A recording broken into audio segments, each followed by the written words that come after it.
welcome to this edition of It's Janice. That's with me, your host, Janice McLean-Deloach. And today, I want to tell you about such an inspiring story. It is of a hometown hero and his prodigy, all from Maryland. So we're going to start. I want to introduce you to Mr. Ben Webbar. Hello. Hi. And Montez Kiing. Hello, everyone.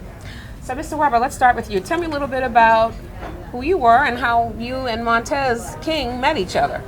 Well, I was started off as a machine tool technology teacher at Mergenthaler Vocational High School, and then I wound up as being department head of the engineering department at Mergenthaler Vocational High School. I met Montez as a ninth grader just coming into the school. Okay, so Montez, tell me a little bit about how you ended up in Mr. Webbar's class and kind of as his protege. Tell me a little bit about that.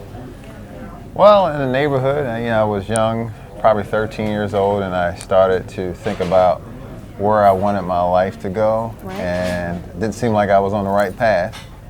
And so I kind of just gathered around some kids and started spending time with them, and they were all focused on trying to get into this school called Mergenthaler.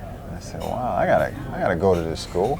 Okay. I think I can make it, but I was screwing around in school. I didn't have good grades, and then you had to apply to get to the school. I don't know what the average was at the time, but you had to apply and get accepted. And I remember on open house, I met Mr. Webbar. Even though I entered in the ninth grade, when I was in the eighth grade, and I was 13 years old, I met Mr. Webbar, and he started shaking me. He said at the open house. He said, "I'm looking for a few good black guys for this trade." He just started shaking me. Okay. Like, get off of me, man. What are you doing? And so I didn't get accepted at Mergenthaler because, like I said, my grades were not the best. But they had plenty of openings for the machine shop because no one wanted to go there. Okay. So I could only remember this guy. He seemed like he cared, and I said, do you have any openings in the machine shop? And they said, yes, we do. Well, was it because he was shaking you, or that? Because that would make me remember, somebody shaking me. So it was the only, there was other trades, but no other trade impacted me. Well, none of the trades really did. It wasn't even machine shop. It was Mr. Webbar. It was the way that he approached me. That's what attracted me to him. He's had a lot of strong characteristics, and at the time, he seemed like he really wanted to show me a life that I was not privy to at the time. So I think that was the thing that led me to saying machine shop. I'm going to come back to ask you why you said I need a couple of guys for my program. No, he said black guys. Black guys, okay. Why you needed a couple of black guys. I'm going to come back to you, but I want to ask Montez to tell me a little bit first about your background and how this relationship really helped change your life. So let's start a little bit with your home life and being a kid in Baltimore City. Well, it's pretty tough in West Baltimore, Park Heights area. I mean, I wouldn't lie to anyone. It's a tough life. You don't always know that when you're living in it because you really don't have a lot to compare to. And I think the comparison is what was good for me. Conditioned to a certain type of lifestyle, and then Mr. Webbar introducing me to a trade, and I got an opportunity to work with people outside of the community, and there was a lot of friction at first because we're so different. But even through all of the, I would say, communication barriers, I learned a lot from everyone. So I made adjustments. But life as a kid at the time seemed great. But going back to it, I would share my skills and knowledge with any kid and let them know there's something better. I remember doing some research on your story a little bit, and again, this story is just so near and dear to my heart. I've done a lot of TV programs and entrepreneurship and business, and this is kind of that. We're going to get to that. But you are a black person from Baltimore City, So am I. I had to laugh when you said you got your first check and you went down to the check cashing place to cash your check. Yeah. I've been there. I understand that because that's all we know. And unfortunately, my father died when I was really young, and my mom did the best that she could. But there were a lot of, our backgrounds were similar in a lot of the things that you said. And I only wish that I had somebody like Mr. Webbar.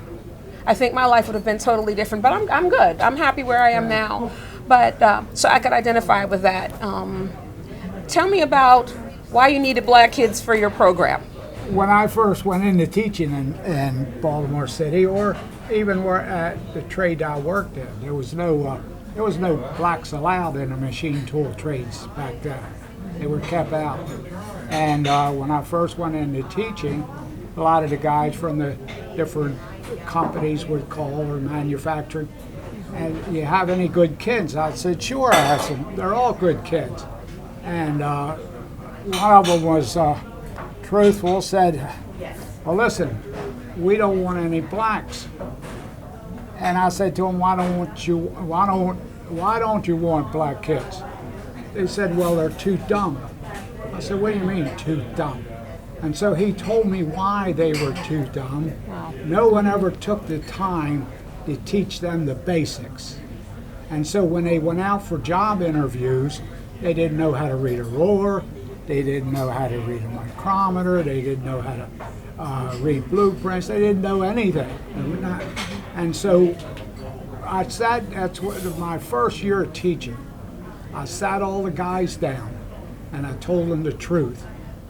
I said, the black kids, I said, they're saying that you're too dumb and you can't do it. I get emotional because they could do it. It's just no one ever fooled with them. No one ever taught them anything. So we started from the very basics. The mathematics, learning to read a ruler. I made sure that they knew the decimal equivalent chart from top to bottom and go back again. They knew how to do that.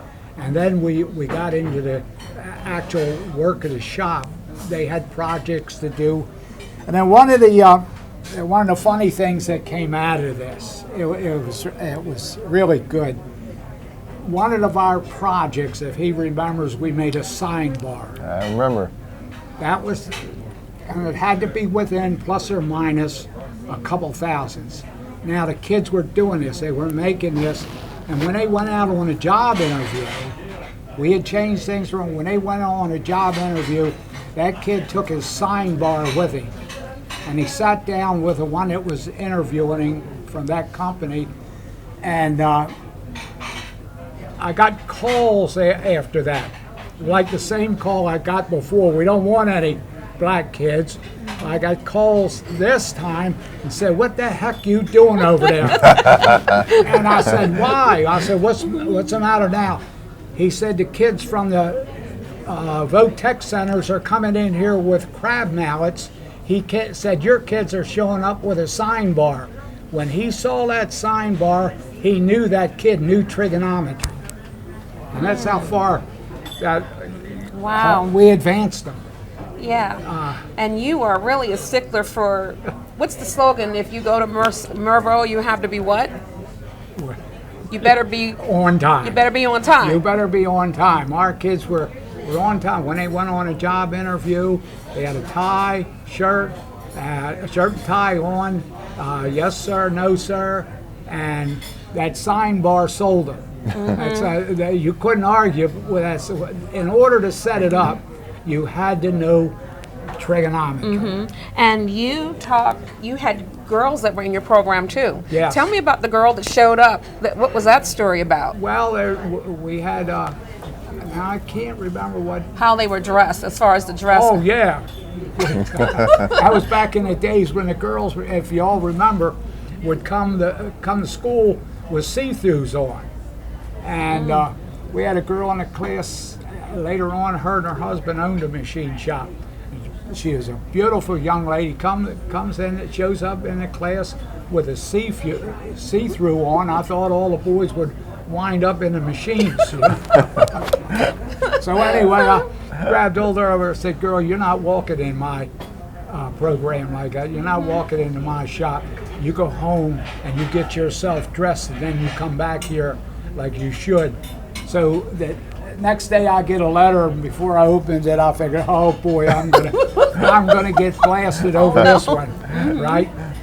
And surprisingly, the guardians, they were raising her. They said, Mr. Webber, we want to thank you for what you did. We're glad that somebody has enough guts to stand up and tell these kids how to come to school properly.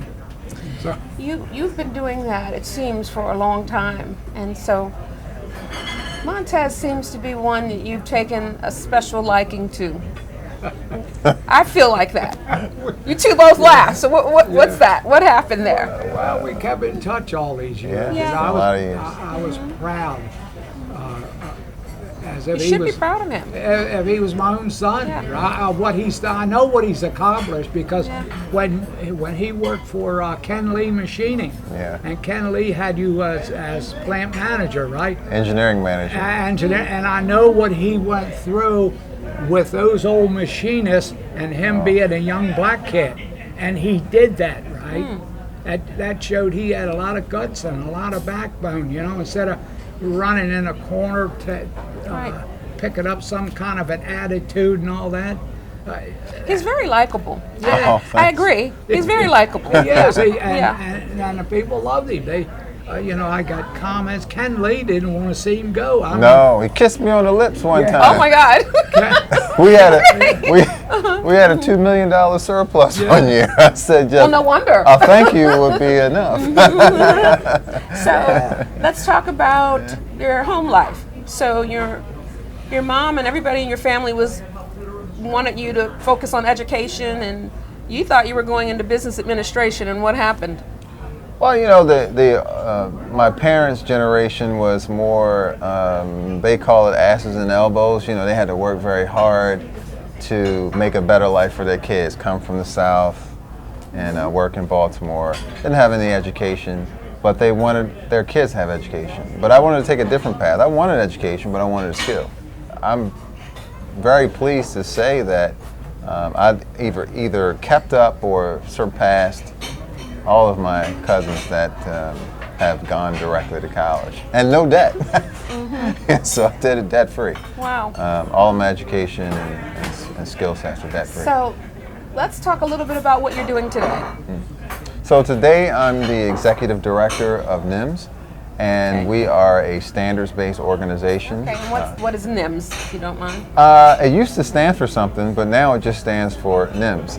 Okay, all So we actually we create practical experiences that reflect the manufacturing industry, and we use those experiences to measure individuals against what the job requirements of a company.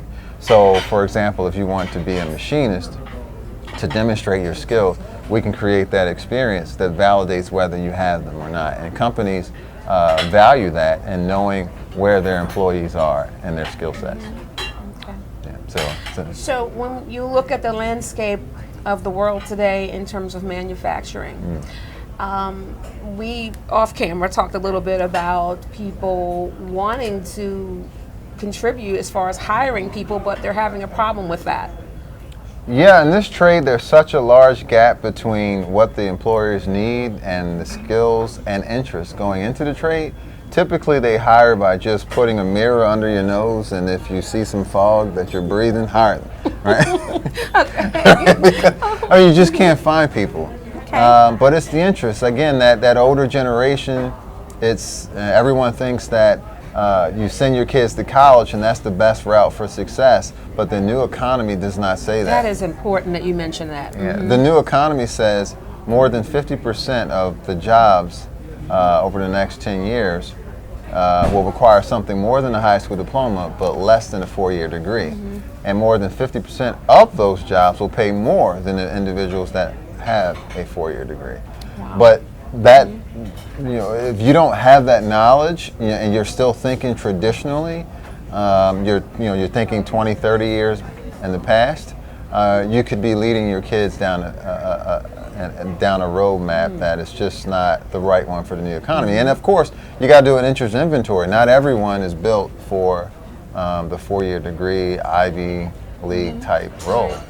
And it's a lot more to it, because even if, some kids say C's get degrees, that's true, but they don't get jobs.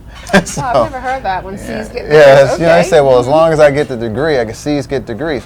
But look at it this way. If you go and you get your engineering degree, okay, you're not a true engineer, right? Your brain's not wired for that. Maybe you're a more touch, hands-on, you like to build things, you use some engineering best practices, but maybe you're not an engineer.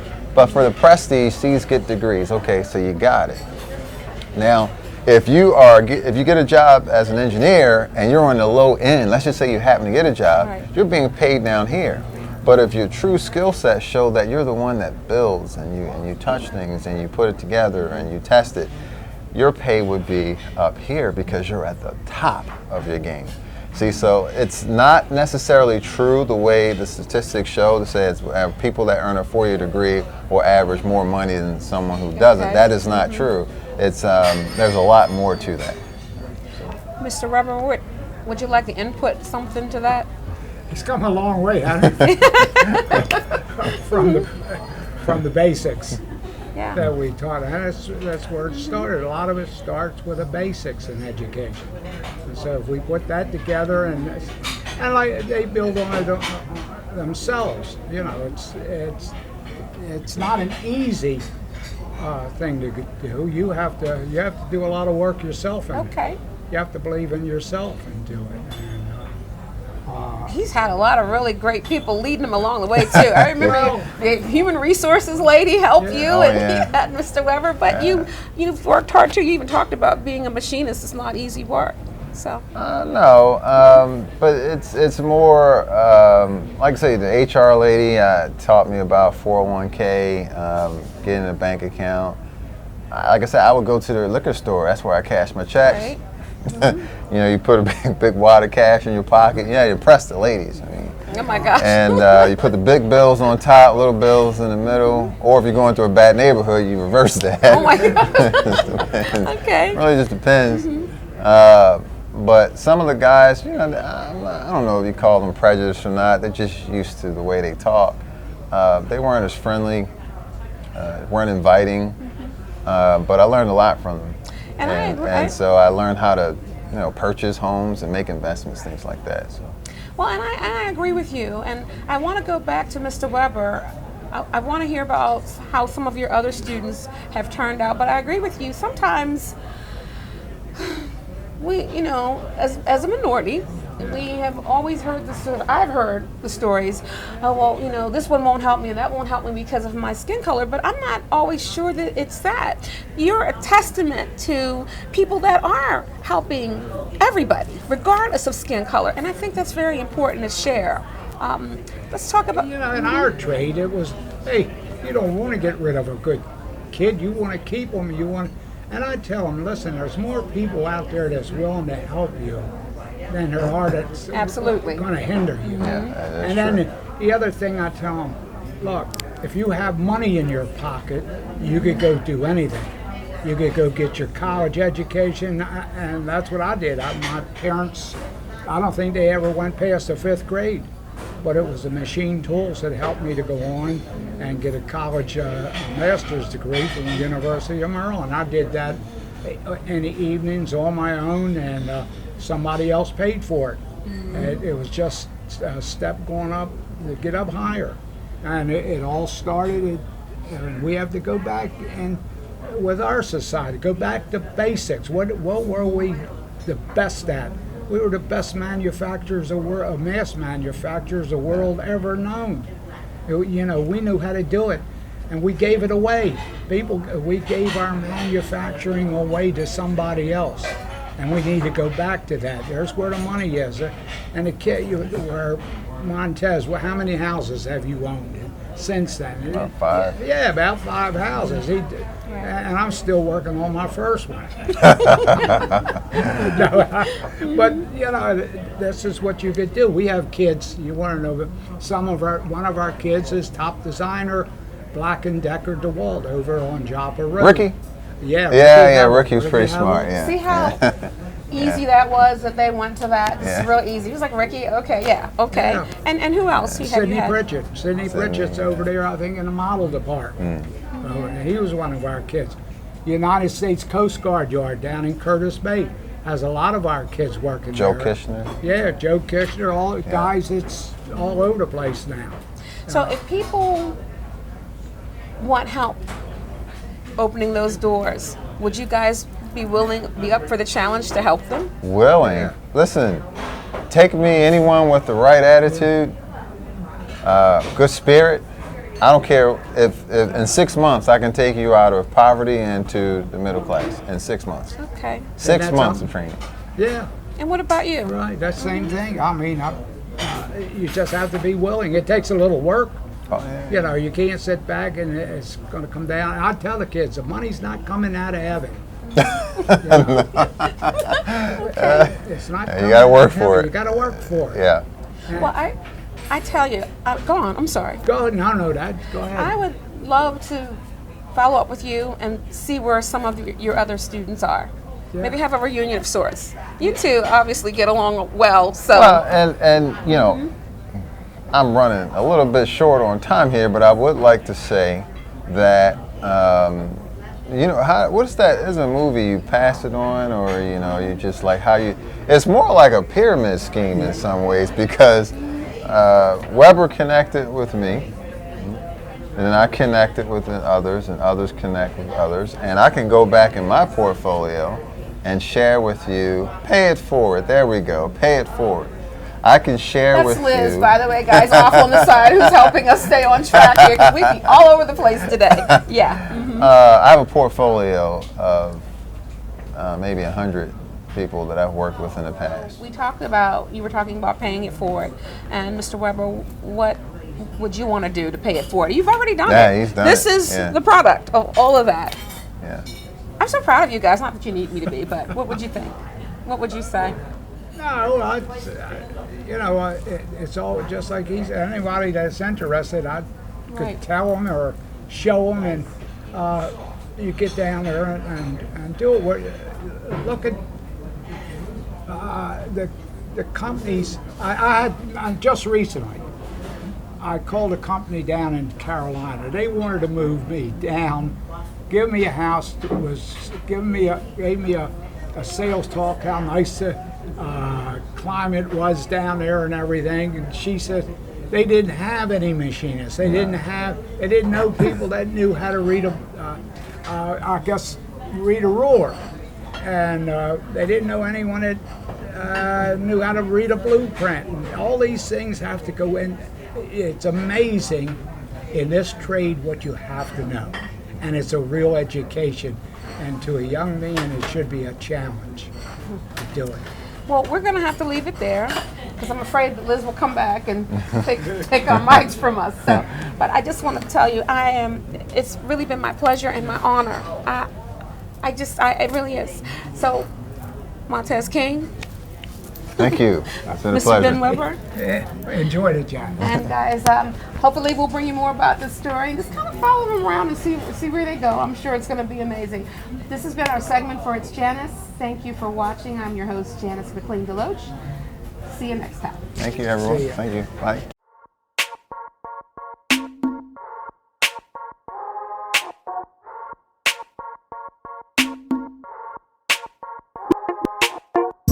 Bye.